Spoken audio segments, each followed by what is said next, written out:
The most important position in college football, maybe sports, is quarterback. And so it's fitting that in this video, I'm going to focus solely on Clemson's quarterback, Cade Klubnik, analyze the season he had. I want to start kind of with a wider lens, though, and talk about Clemson's past quarterbacks and just provide some context. So Clemson's kind of been on this every other quarterback is a superstar rhythm, right? And it really started with Taj Boyd in 2011. So that was Taj Boyd's first year as the starter, and he was the starter from 2011 to 2013, led Clemson to new heights. Clemson had never experienced a passing attack quite like that. He became the ACC record holder for passing touchdowns, now broken by Sam Hartman, but nonetheless, Boyd was outstanding. 2014, the job passed to Cole Stout. He struggled. He had a shoulder injury, which I think played a fairly big role in those struggles. But he lost the job to Deshaun Watson during the year, kind of got it back at the end because Watson was hurt, had the knee surgery after beating South Carolina in that 2014 Palmetto Bowl. And then Stout had a great finish against Oklahoma and won that bowl game, but obviously wasn't a superstar. 2015 and 16, Deshaun Watson, superstar, national champion, 12th overall draft pick in the NFL draft. 2017, you go back, Kelly Bryant, steady, good runner, but the passing offense took a pretty big step back. And then in 2018, he lost the job to a true freshman, Trevor Lawrence, who obviously national champion, #1 overall draft pick in the NFL draft. Then it goes back, DJ Uiagalelei in 2021 and 2022.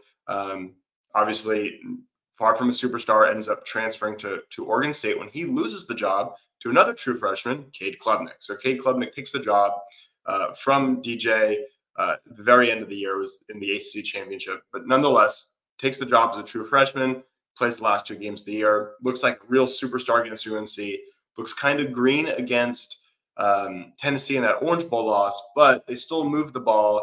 I think for sure, and most fans figured with some more experience, he really looks like this 5-star superstar. And it's also worth noting that Boyd, Watson, Lawrence, and Cade Klubnik were all 5 stars, right? So the pedigree is part of that. Cade Klubnik was a 5-star in the 2022 class. There were only 4. It was him, Drew Aller, who's at Penn State doing well, Connor Wegman at Texas A&M, Ty Simpson, who Clemson wanted, but he chose to go to Alabama and did not win the starting job. So aside from Drew Aller, Cade's one of the only 2 to kind of hit so far. So what did he do this year? Let's dive in.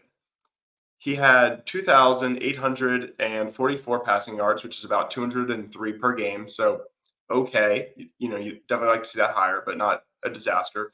19 touchdowns, a little low. 9 interceptions, not bad, but given there was only 9 interceptions, which is fine, but given only 19 touchdowns, we like to see that lower. The big problem was 10 fumbles, and he lost half of them. So that's the big criticism. It was a weird year because at times you saw why he was a 5-star. You saw why the staff believes in him so much and the team's behind him so much. But it was also full of really inexplicable turnovers and just weird decision-making. And I thought the Florida State game was worth talking about because that's the microcosm of the season. Cade was awesome for the vast majority of the game. Vast majority of the plays. He had 283 passing yards. He had a passing TD. He had a rushing TD. The offense moved the ball against what was a very good defense. So that's kind of like that kind of showed his potential for the season. But he made a couple weird decisions, and one of them was one of them wasn't so much a decision, but it was a fumble, scoop, and score, right? And this again was kind of a microcosm of the season. Blindside sack, and he fumbles it. Florida State picks it up, runs it back, right? So is that his fault or the protection's fault, right? Like, he shouldn't get hit from the blind side. He also shouldn't fumble it quite like that when he does. So a lot of this, and this will be a theme of what I talk about, is how much of this is on him and how much of it is on the teammates around him. So what is on him is some of the weird decision-making. And we saw that in the Florida State game as well. In overtime on 3rd down, it was 3rd and less than a yard. It was an option play, so he theoretically had the option, but the play was supposed to be a handoff to Will Shipley. He pulled it. He threw a screen behind the line of scrimmage. Bo Collins misses a block, and we lose yards in the play, which forces them to pass on fourth down. Incomplete pass. They lose the game in overtime. Kind of a weird decision to take control there, and I'll call it hero ball. That came up a few more times against Miami. The play wasn't even an option. It was a handoff once again to Will Shipley. He didn't even change the play, just pulled it and didn't hand off and tried to run it himself. Loses yards, turnover on downs. Clemson loses in overtime. And against UNC, this one worked out, but he was instructed to pass it or throw it away. Instead, right before halftime with no timeouts, he runs for the touchdown.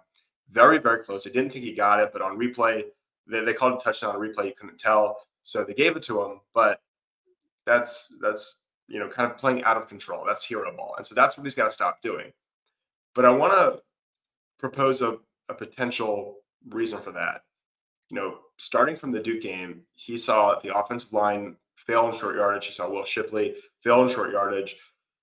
He saw his kicker miss kicks all through the year until the last two. Kudos to Jonathan Whites for an incredible finish. But prior to that, he didn't seem like he could trust any of those pieces to make the big plays. And so you kind of understand a little bit why he would opt to play kind of hero ball, right? So I think what's going to be big for him is every position around him should be better next year. The offensive line gets Matt Luke, an elite offensive line coach. I think that's going to go a long way. They bring back all the starters except Will Putnam, and that includes you can argue they have more than 5 coming back because some guys who filled in for injuries and basically started the whole year are back, and they might not even start. So a lot of depth on that line. Now, Matt Luke has a long way to go in developing that depth and that star power. That recruiting star power, he's certainly got to develop it, but it's there. So the offensive line should get better. Maffa's back, and they're going to lean on him more. So obviously, it's not at all to say losing Shipley's good, but more focus on Maffa is good, right? And then the receivers, they were so banked up they can't get worse. You got Antonio Williams will be healthy. Cole Turner will be healthy. You're going to infuse with freshman talent and Bryant Wesco and TJ Moore. And then you just got growth from Tyler Brown and Troy Stellato having some experience under the belt. So you got to think the wide receivers at least get incrementally better. And Brenningstool's back for a senior year, NFL year. I think he's got to improve his blocking. That was deficient, but he's got a chance to break Jordan Leggett's passing yards record for a tight end at Clemson. So the pieces around him on offense are going to get better. The defense may take a step back, but the offense, everything around him is going to get better. So does that relieve him of the pressure to play that hero ball? If so, that's going to help a lot. Now, that's not the only thing he's got to improve on, right? He's got to have better ball security. 10 fumbles was 6th most in the entire country. Losing half of them is what you would expect, so it wasn't bad luck in that regard. And losing 5 fumbles was also sixth worst in the entire country. That's got to get better. He's also got to improve his field vision, and perhaps he rushes because he doesn't trust the offensive line, but that has to improve. There's so many times where specifically Troy Stellato is wide open and he doesn't attempt the pass there. So he's got to get better in those regards. But I think with pieces around him getting better, I think with the experience, and then what you saw in the very end of the Kentucky game, he just took command, and with under 3 minutes to go, led an excellent drive, was hitting guys with accurate passes. The offensive line or the blocking actually failed him. It wasn't a sack, it was intentional grounding, but it would have been a sack. And so he was stuck in a 3rd and 18, doesn't panic, hits Antonio Williams, a receiver he's been missing all year, 16 yards. And then they pick up the 4th down with a run, and he hits 2 more big plays, and Maffa runs it in, right? So that showed you something, and I think that's who he could be next year. So on this season, too much hero ball, got to make better decisions, poor ball security, and I won't say poor, but mediocre field vision were all things that held him from having the kind of year we expected. So he definitely fell short of expectations, but you saw great foot speed. He needs to be willing to run more, but it was great when he did. He's accurate, much more so than DJ Uyunglele, who he replaced.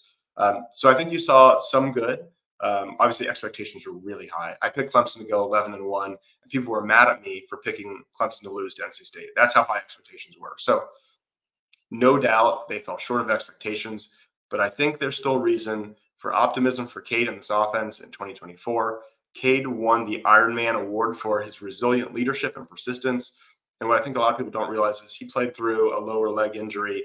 I don't know how serious it was, but I think you also factor that in. So, not the year we had hoped for Cade Klubnik. I'm not going to sugarcoat that, but I don't think it was a total failure. And I think that there's good reason to be optimistic and not give up on him. It looks like that's what the staff is doing. They continue to believe in him. I also think that with Trotter leaving, with Will Shipley leaving, this really seems like it's Cade's team and it's Barrett Carter's team, and they could really kind of step into that leadership role. So I'm expecting big things for Cade Klubnik's junior year next year. So that's my prognosis. I'd love to hear what you think in the comments below. Definitely chime in there. If you haven't already, please subscribe to this channel. I'm very thankful to everyone who has already done so. We're over 800, so thank you so much for doing that. But if you haven't, please subscribe. And if you have, give this video a like. Thanks again for watching, and go Tigers.